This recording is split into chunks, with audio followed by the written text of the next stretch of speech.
When my long-distance Ninong, or godfather, suddenly messages Mama with, "I know that you're living in Melbourne now, I'll be in your city on this date, can we catch up?" or the Filipino equivalent, it feels like a bolt of warmth straight from the past. This isn't just any old friend. He's one of Mama's closest buddies from their church community back in the Philippines, a friendship that existed even before I was born. Though life gets busy and they don't update each other regularly, distance has never dimmed their bond. Even when Mama was still working in Singapore, he'd always make it a point to see her whenever he was in town, arranging his schedule just for that precious reunion. We met at St. Patrick's Cathedral for Sunday Mass, where the soaring arches and echoing hymns filled the morning with quiet reverence. We then went to Degraves Street for brunch, that iconic laneway of food and cuisine, cobblestones underfoot, umbrellas shading cozy tables, and the sound of the city around us. It was the perfect backdrop for catching up. Honestly, the menu was overwhelming, pages upon pages of mouth-watering dishes, each one more tempting than the last. We must have changed our mind 5 times before ordering. How do you even choose between the big breakfast or breakfast extra when everything sounds that good? When our food arrived, Mama had ordered this massive breakfast platter, the kind where everyone instinctively leans in to share.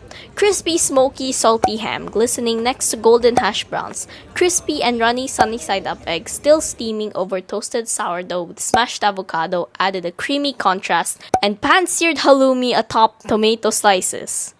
Naturally, I helped by strategically picking all of my favorite bits, snagging the crunchy hash brown, 1 egg,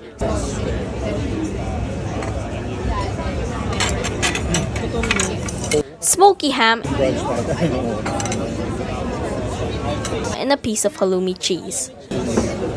As soon as their plates was set in front of them, they started eating and non-stop talking. The floodgates of conversation burst open, their voices tumbling over each other, trading stories and updates with their life.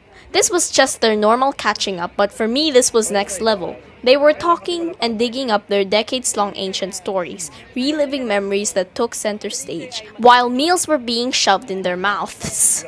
The whole restaurant could have burned down and they wouldn't have noticed. Well, the outside of the restaurant could have burned down and they wouldn't have even noticed.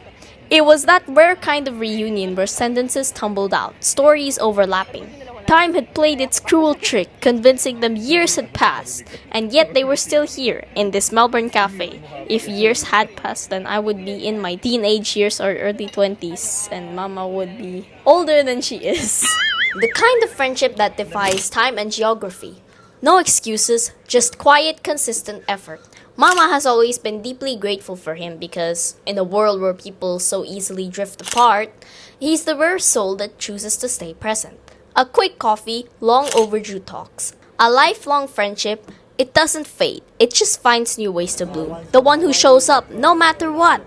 Who's your person like that? Comment down below. So, yung mga platform na ganito yung ginagamit ko to promote that. Sarap. Mas mura dito. Bigay lang dito. Ay?